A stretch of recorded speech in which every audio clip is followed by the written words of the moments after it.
Hey, it's been a long time since I did these videos. I haven't recorded anything since November 2015, 2 years ago, so I decided I would try to record some words and see how the reception is. If you have questions, ideas, what to mention or discuss, bring them up. This is mostly going to be me and mostly curl stuff. I just wanted to sort of discuss a little bit that we've been doing in the curl project recently and so on. We're right now serving about 8 gigabytes per hour from the servers, and the requests are coming in at about 87k per hour. We are fortunately hosted by Fastly these days, so most of the bandwidth is kindly hosted and taken care of by them, which makes everything much easier and better for our servers in our end. Since nowadays we then go up to almost 6 terabyte per month, which is becoming a lot of data, and in my case I pay for the data to my hosting provider, so it's really good that Fastly takes a lot of them, and it also helps me a lot to take the traffic spikes off my server. I just wanted to also recap on my situation. You know, a lot of you know that I was denied to travel to the US this June when I was going to San Francisco to participate in a Mozilla All Hands meeting, and well, we never figured out why, so we tried to ask both on the American side and in the Swedish side on what the reason was for my denial. So, and then there's just no way to figure that out. There's just no reason provided, no explanation. So I don't know what my status is there. I'm going to try again. I'm going to try to go to San Francisco again in July, if not sooner, and then I'm going to, I have a sort of a procedure. I have a few steps that I'm going to attempt, and then we'll see. Hopefully there was just some human error or mistake or mess up somehow, and everything will be fine and dandy the next time I try it. I'm sure you will learn exactly how that plays out. Anyway, recently in curl land, well, recently, I mean 2 years since I did these videos, I could sum up a lot of things we've been doing during 2 years, but a few of the sort of bigger, funnier things is that we got multi-ssl landed in curl, which means that we now have support to switch SSL or TLS library backend in runtime. So you can actually build your library, your libcurl library, to support a number, any number, I guess basically all 12 TLS libraries, not all 12, but a lot of them at the same time. And then when you start using curl the first time, you pick one of the backends. You say, I want to use OpenSSL for my application this time, or I want to use this time. You can unfortunately only make the decision once, so you have to do it in the beginning before you start using curl. I want to go with this way or that way. But it's still kind of fun, and it makes sense for some users where the different TLS backends have different sort of features and behaves differently in ways that you want to offer the different ways to your users. I know, for example, the Git on Windows, that's probably one of the primary users of this, and Johannes there is the primary author of the multi-ssl code.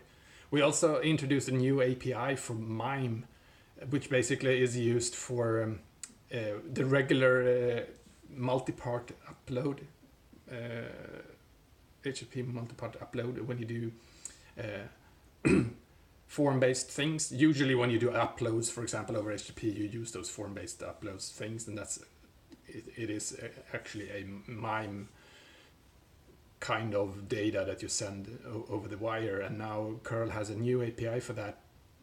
It's easier. It's an easier API, more user-friendly to those who actually write applications with this, and it's much easier for bindings in other languages to write towards this API, because the other one was a vararg mess really, and far too complicated and messy to really support, and we were never really happy with that. So it's good to have this new one. Of course, the old one is going to stay around for a very long time still, but now we can at least slowly make people aware of the new one and translate and sort of transfer everything over to that API in the long term. So hopefully one day in a few decades we can cut out the old stuff. Awesome.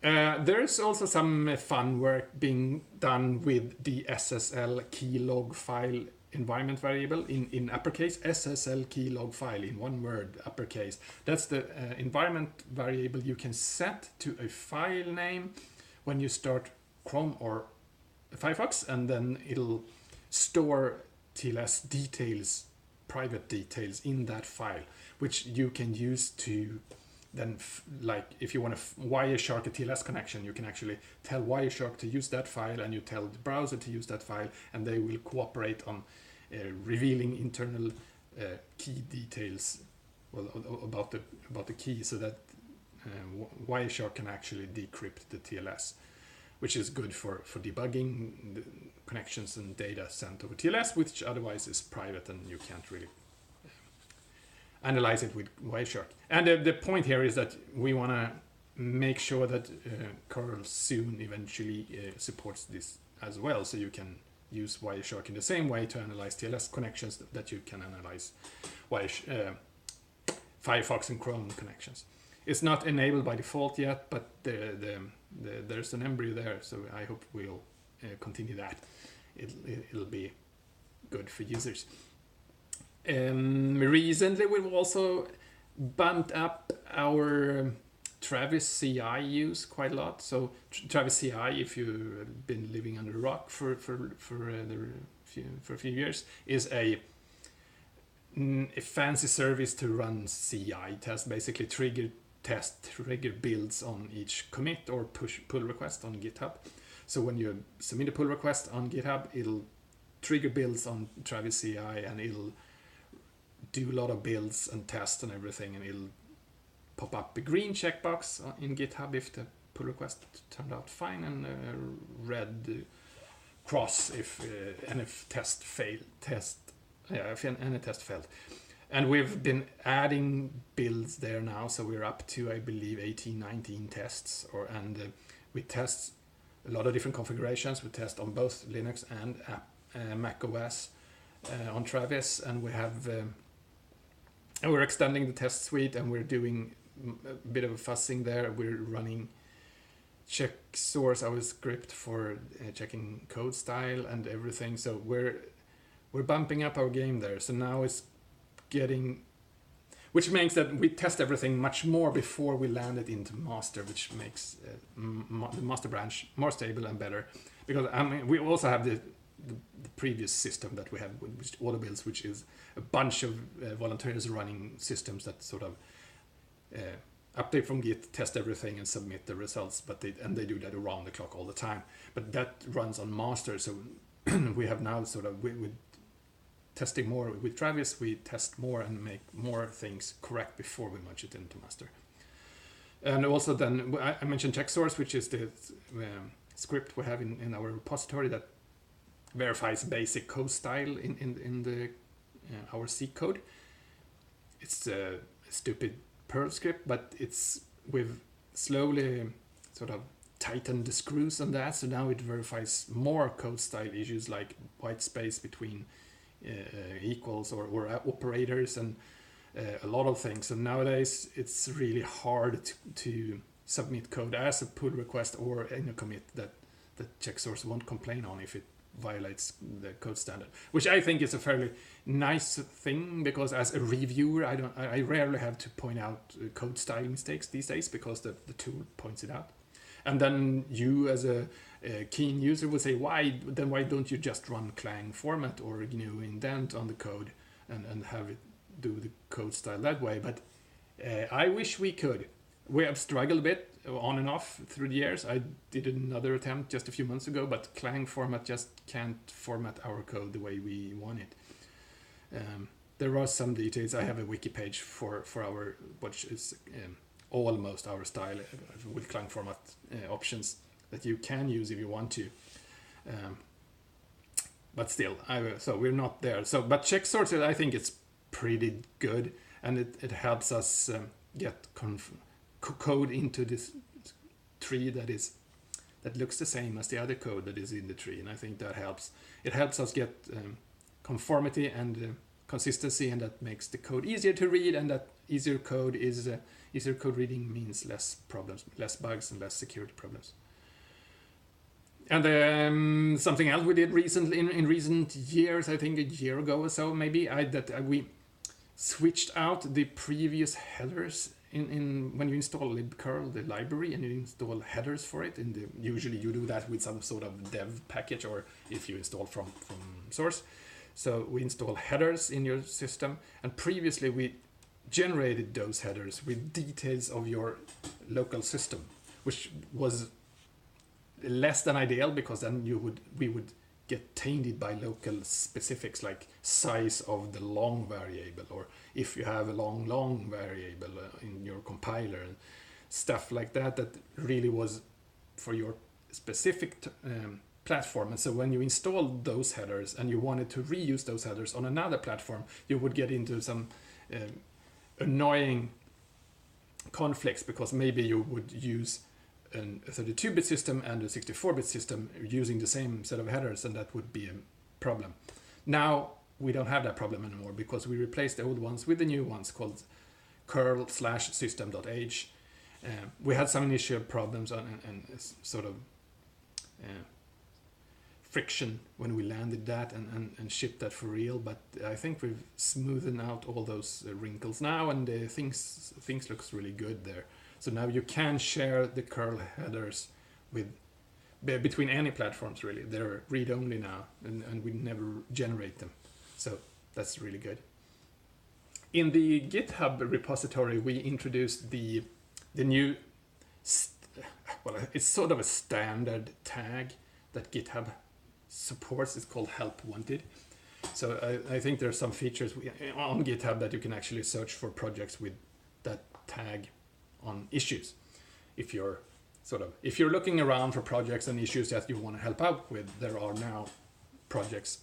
I mean, GitHub is of course full of millions of projects, and a lot of those now have the help wanted tag set on issues that we would like help with, and so do we. So we have right now 9 open issues with the tag help wanted. So I encourage anyone who wants to dig into and help out in the curl project to just check the help wanted tag. That's an easy way to see what's an existing issue that nobody's really working on that we would like fixed, but we haven't really gotten around to it. I will say that I mark things that I haven't been able to find time and energy to work on. I'm working on quite a few myself anyway, but I think this is a helpful way for people to contribute, or to know where to start to contribute. There's also now an help us document in our docs folder, a markdown, which is also meant as a introduction for newcomers to the project, or if you've never participated in the project at all, just heard about it, found out about it, and that's sort of an easy entry point. How would I go about to start helping out in the project if I never participated before? I don't know anything about it, and hey, what should I do? Read that help-us. And another fun thing that we have gotten help with recently is that we, as a project, got added to the Google initiative called oss-fuzz. I haven't heard it pronounced. oss-fuzz, which is basically a project by Google that runs a lot of projects. I think you can ask to get joined there. I don't know exactly what kind of rules or guidelines you need to fulfill, or what conditions that needs to be met, but we're there, and they're running fuzzing on code, and on our code, and we got help from a guy called Max Dumond who has worked a lot on adding good fuzzing support in this. So we have a new repository now in the GitHub project, in the curl GitHub project.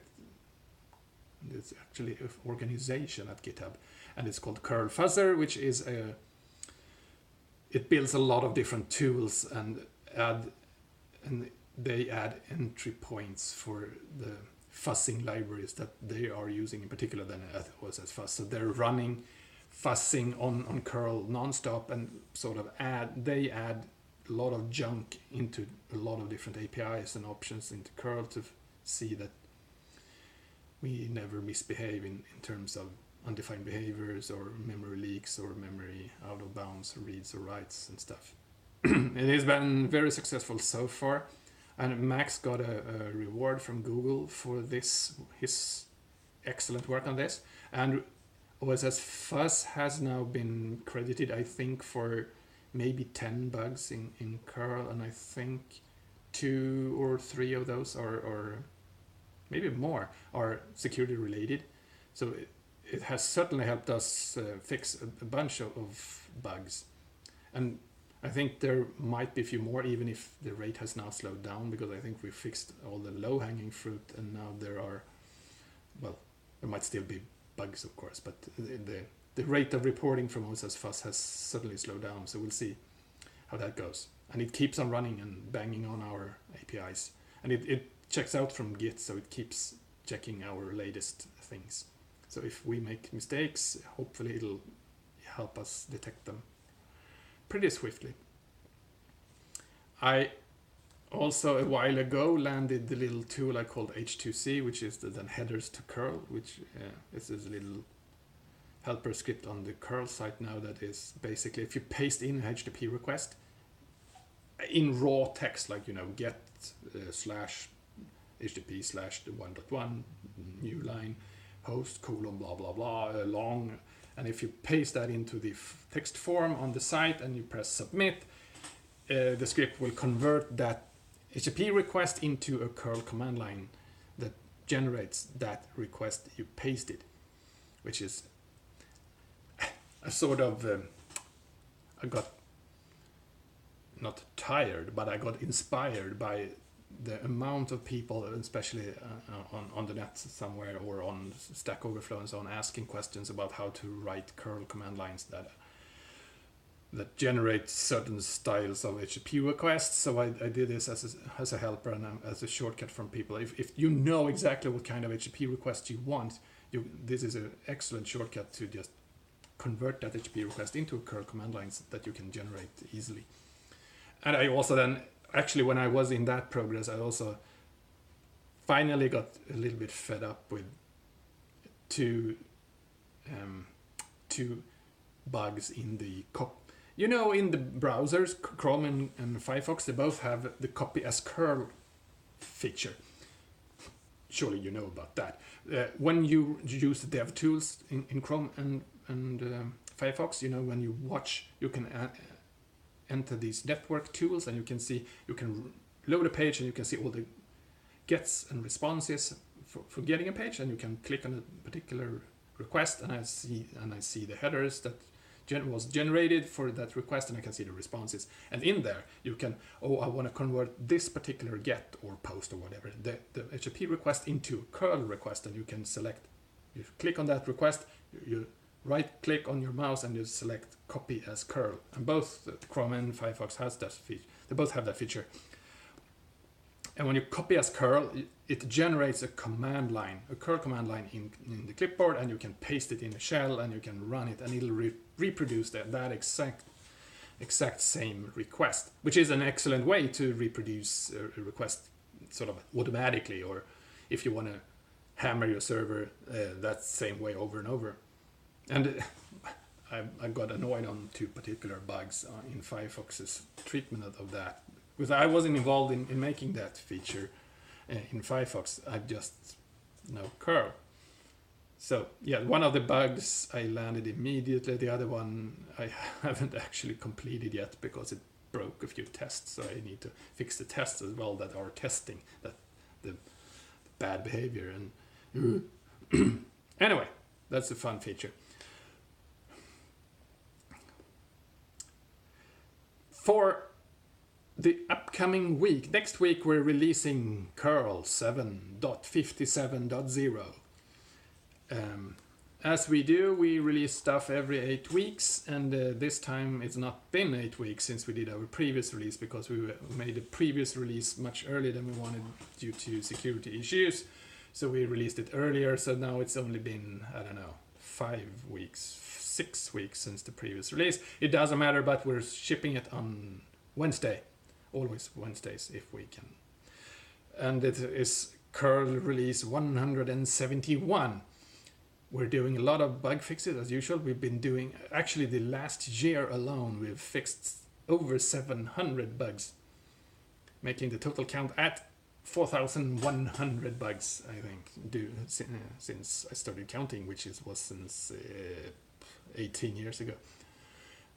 The news this time in 7.57.0, well, there are a few fun things that you will notice and you might appreciate.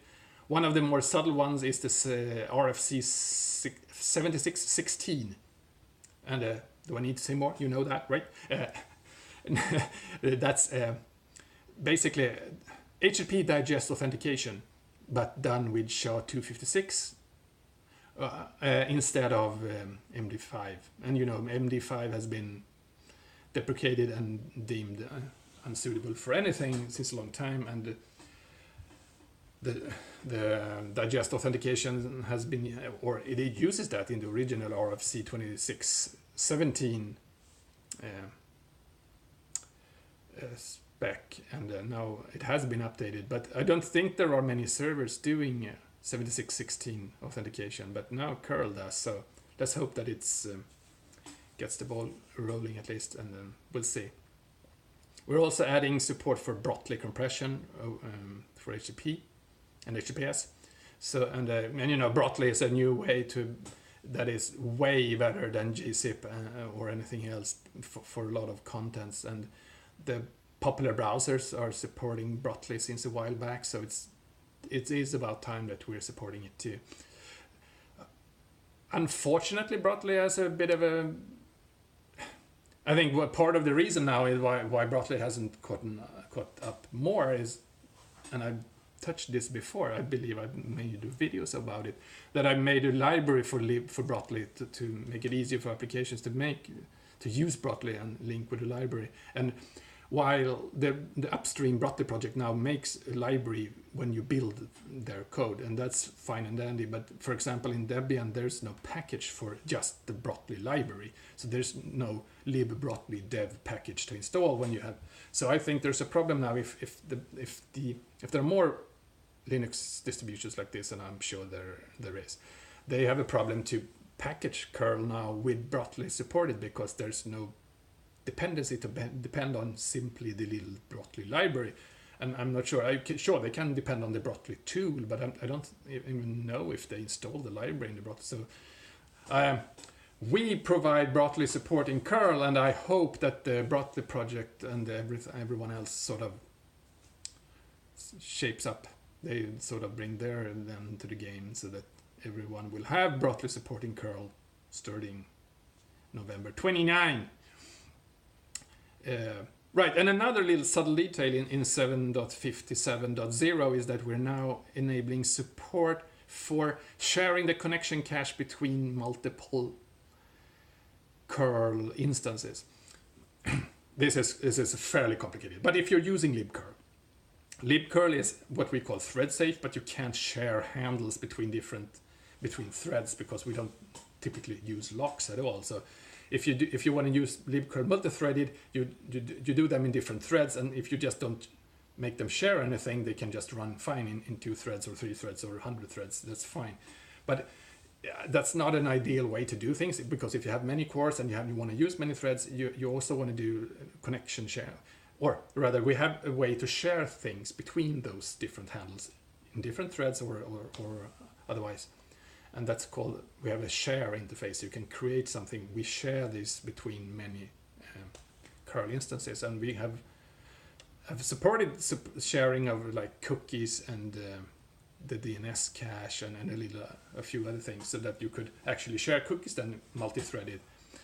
And starting now, we can also share the connection cache or the connection pool between multiple threads, so that if you run curl in 3, 4, 5, 6 threads, when they're done with the connection, they put it back in the pool for someone else to reuse it at the later point. And now that shared pool can, well, that pool can now be shared, so that all those multiple threads can actually use the same connection pool, which is a huge boost if you're doing it multi-threaded, because reusing connections is really the key to make really swift HTTP requests if you're going back to a host you already communicated with recently. So that's awesome. I haven't got much feedback for that yet, so I'm sure I have some subtle bugs for that. So yeah, still a feature that has been requested for a long time every now and then. So I'm happy to finally have made that reality. There are also at least two security release fixes in this release that we're announcing on Wednesday.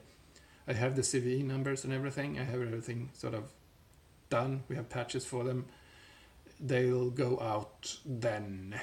And speaking about security fixes, we don't have a bounty program in the curl project. We don't have any money in the curl project. We have 0.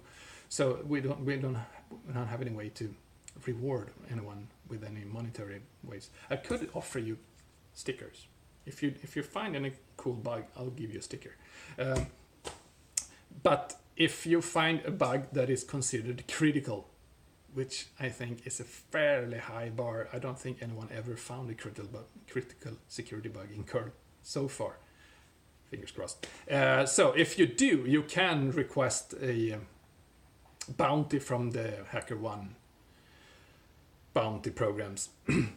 Actually, I think someone or one or two actually got some rewards from Hackerone in previously from curl issues. I don't remember. You can figure that out if you really want to. But that's basically the only bounty way we have for curl issues. I wish we were better at this, but hey, we're a tiny project with, as I said, no finances and no particular way to do that. And wow, I'm going long here, but it's been a while. This is okay. In March 2018, we celebrate 20 years since we released the first curl version. March 20, 2018, and not long after that, in April 14-15, 2018, we are running another curl conference called Curl-Up 2018 in Stockholm, Sweden. Right here. No, not exactly here, but almost here. In Stockholm, since I live and work here in Stockholm. I have we have a fine sponsor in GoTo10, which they have a fine venue for 40 people. So I hope that we can gather 40 eager curl hackers and talk curl and hack curl Saturday and Sunday. Learn about Curl-Up 2018 on our website, or wiki rather. And there are you can't sign up just yet. I'm going to open for the sign-ups in late January probably. I'm going to take an extended vacation in December and January, so I try to sort of push everything until after that, so that I don't have to bother myself with that right now. So that's about it for this episode, which was 2 years after the previous one.